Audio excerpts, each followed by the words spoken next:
Good morning and happy 8.5 weeks out. We are cruising through prep. Things are flying by. Stoked with how things are looking. Gonna get you guys a little morning update here right now and catch you guys up to speed with how the last month of coaching myself for prep has been going because it's been a treat. I've been learning lots, but also I want to pass on a lot of the things that I've been picking up onto you guys so you guys can see all of the in-depth things that I'm doing to finalize the perfect package on stage. Not looking too bad.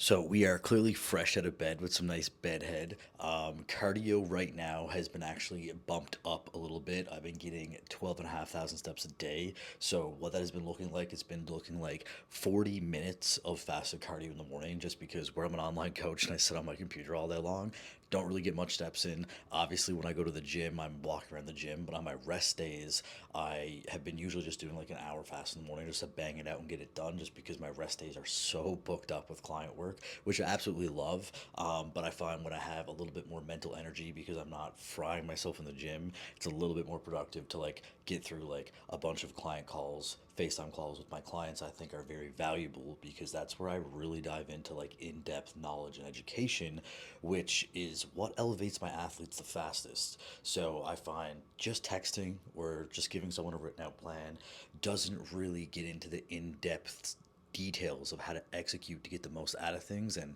that's what we want. We want to get as much progress as fast as possible, and that comes with learning as much as possible.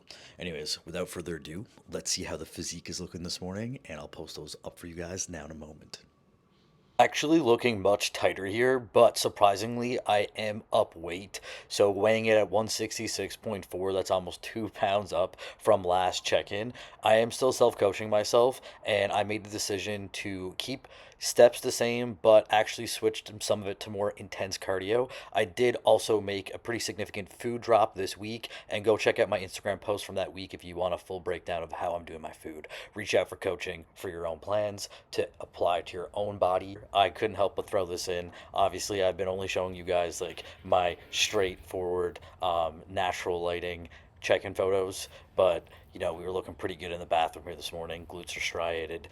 Had such a productive early morning today. Had lots of good client calls today, a few posing sessions midday today, and I was eating my pre workout meal to go to the gym, crushed the meal, was pumped to train, fell asleep on the couch about to go train. You know you're deep in prep when. I don't ever nap usually, so that's actually wild. Just woke up, so excuse the couch beard. But we're gonna get another meal in. Try this again. But you know you're deep in prep when you just take spontaneous naps in the middle of the fucking day. The pre-workout nap, topping back up the food, hydrating, definitely delivered. We had a sick pump, hit back and hamstrings, everything across the board, top of the line, felt great. Obviously, pump was looking awesome here, but I wanted to walk you guys through a little bit of actual posing cues today so that I could give you guys some educational tips on things that you should be practicing because I think that it's really important to definitely learn foundational cues correct from the beginning. It's definitely a lot easier to learn things from the get go rather than having to unbreak bad habits, let's say. But if I were to give anybody my number one piece of advice, it would definitely be to hire a posing coach who you feel comfortable working with, who can give you some solid advice and clearly has some anecdotal experience working with other athletes, but also can clearly pose and demonstrate their own physique themselves. But a couple things that I'm going to point out here is number one, every single pose that you ever do will be built from the ground up, meaning you always want to set your legs first. So you'll always notice that my legs are locked into position, my hips are locked into the position that they need to be in, whether it's an anterior or posterior pelvic tilt. And then from there, I'm aligning my spine and my thoracic spine and my rib cage primarily where I need it to be to create the illusion for the specific pose at hand. Now, obviously, when we get into some of these classic poses, there's a little bit more finesse and flair involved, so there is going to be a little bit more intricacy in the cues. And that brings me to my next point, which would be, don't try to learn the most intricate poses right away. Learn the mandatory basic poses first, and it will be so much easier for you to build on to those other poses, the classic poses that everybody wants to learn how to do. But if we really think about it, a lot of those poses are built from the other poses we learn. Anyways, take you guys over to the Pride Parade. Me and Olive visited over here. It was a fun day, but after all that walking, I was definitely thrown off.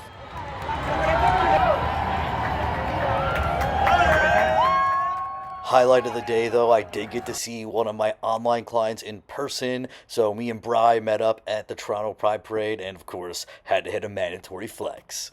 Few midday steps on this beautiful sunny day. Let's go. Absolutely perfect.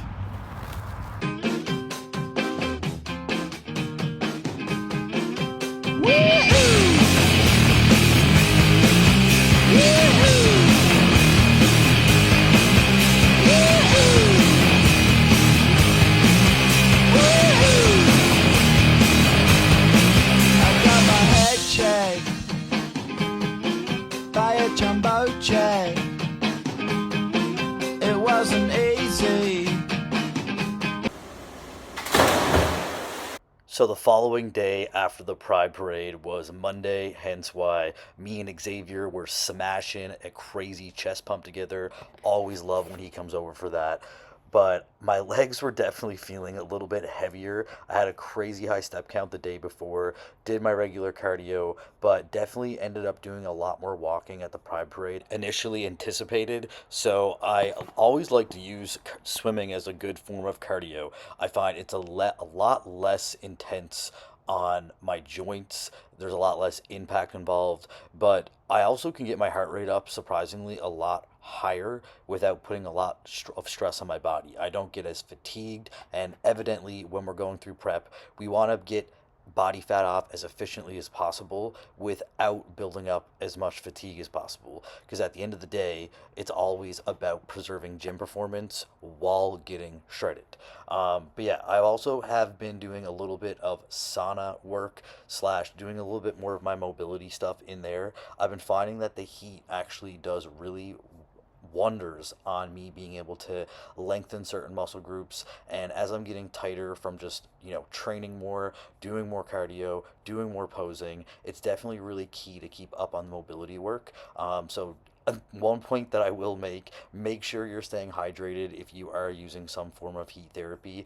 I personally only do maximum of 10 minutes a day. I personally get dehydrated really easily, so just to minimize that, that's what I personally do myself.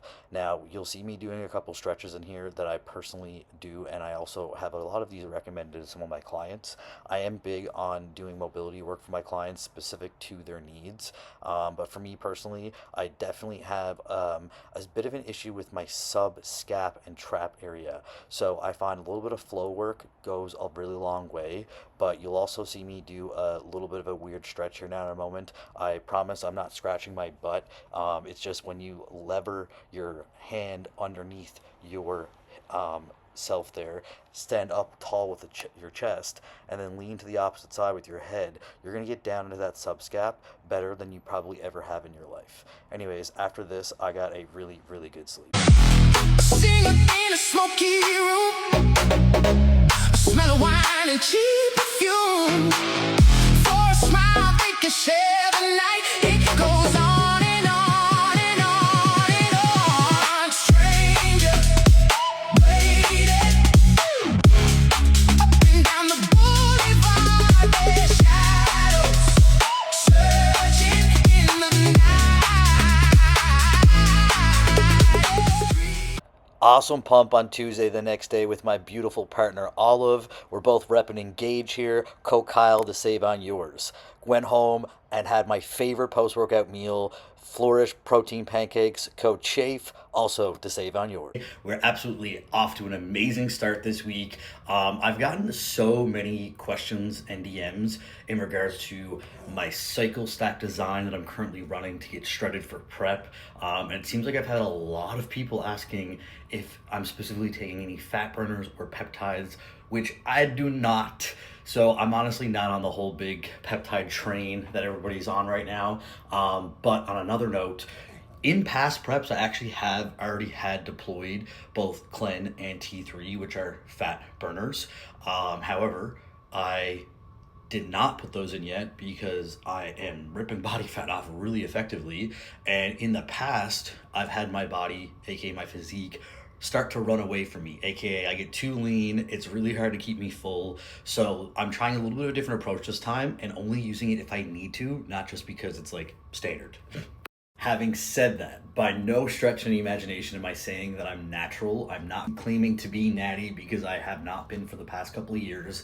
However, having said that, I think it's important for people to realize that, I don't just take a bunch of steroids to help me do what I need to do. It's just do a calorie deficit and get some cardio done, guys.